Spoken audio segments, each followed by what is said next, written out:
And here they're making the little battery chargers. And now these are disabled lobster divers. They dive for lobsters there, and they go down too deep and come up too fast, and they get the bends, and it damages their spinal cord, so they can't swim anymore. So have another profession for them, making the modules. There's the first photovoltaic module they made there.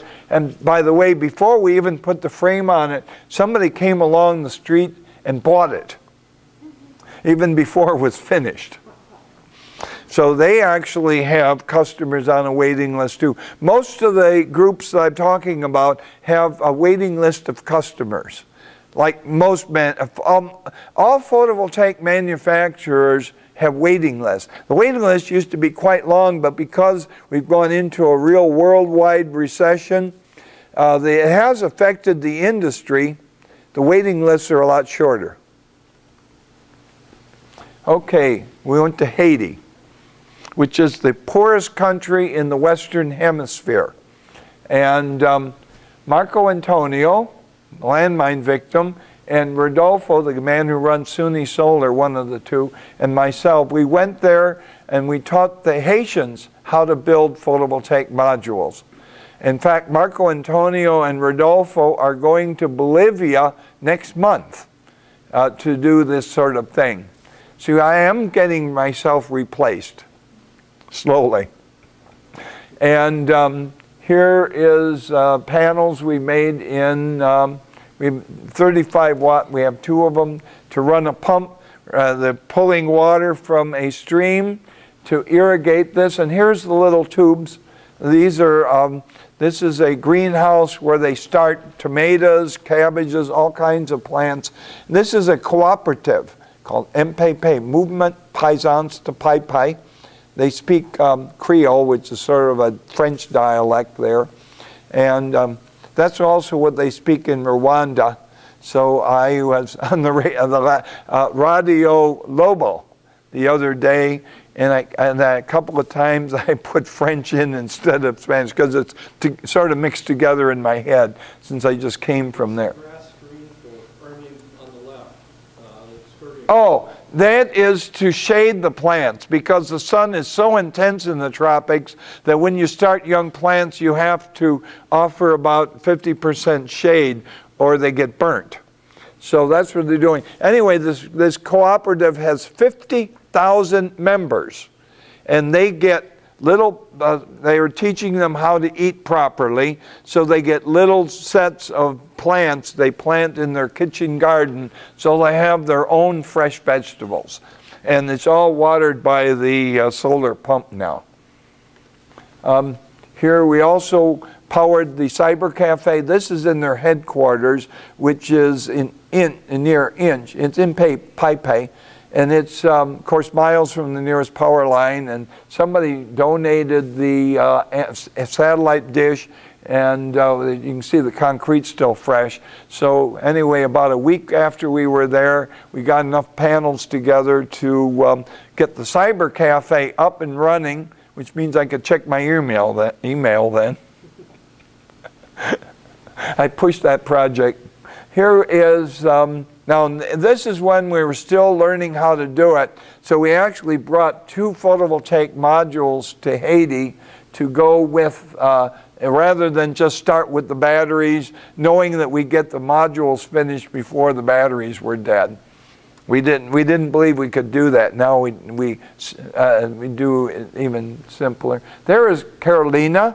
She actually goes around the world doing micro drip irrigation in large scale, like hectares worth of land with lots of tubes and everything. And I've got a whole PowerPoint going on all the details of this kind of irrigation with financial calculations and everything. So she's doing that. That was right. What? Is that in Haiti? Yeah, this is in Haiti also. All of these pictures are in Haiti. Give me her, sorry. What? Give me her email address. Oh yeah, I will. It's in my computer. I've got an orphanage in Haiti that needs some help. Yeah, well, she's not in Haiti now. She's in Lowell, Massachusetts at the moment, getting her PhD, and she's doing all her work up in your part of Peru, up in northern Peru near Ecuador. So I'll give you her email address. I have other people I can give you the contacts. I'll show you the picture. Jean Renaud Noel and Alex George. I have two people I'll give you the contacts with, and Siobhan Baptiste. Right. They all speak English, more or less. Siobhan's English is very poor, but anyway, I went back in 2007 to teach them the new method of encapsulating the evergreen cells. By the way, that's the back of the dam. They have such a drought that the reservoir for the power plant basically isn't working. Port-au-Prince has 2 hours of electricity a day. That's it. And you never know which 2 hours. The rest of the country has nothing. And this is in Cité du Soleil.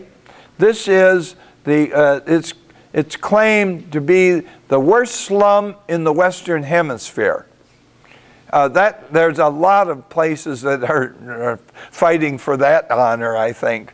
Anyway, I was told that Monsieur Blanc, the white man, never goes there because they kidnap you and they hold you for ransom, and your friends and relatives have to bring an envelope full of $100 bills to a certain place to get you or your body back.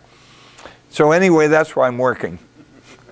This is actually an abandoned industrial area between the Cité du Soleil and the road to the airport. And we just sort of took it over. They took over this building. And I'm teaching them how to cut the solar cells there using the little diamond cutting discs.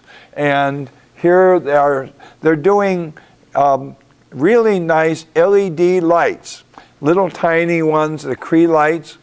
1.2 watts is enough to light up a room. It's a small room, but all they have are small rooms in their things. That's a device that costs $70. It has a photovoltaic module, a 6-volt battery, and a cord so you can charge your cell phone. And now no Haitian can afford $70. So they have the MPay has so big it has its own bank, and they give microloans.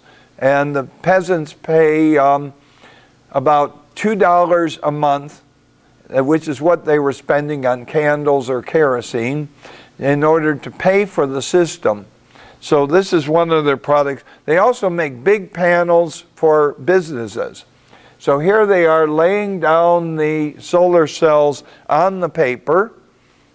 That's the first PV module made in the country. And we're, well, actually, of this style. Marco Antonio and I made some, several years before, but this is the first using the evergreen solar cells. And that's the laminating machine. That replaces a $500,000 gadget.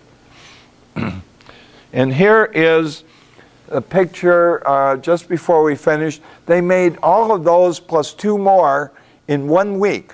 That was to fill the orders from the businessmen that wanted solar power because the electricity is so bad.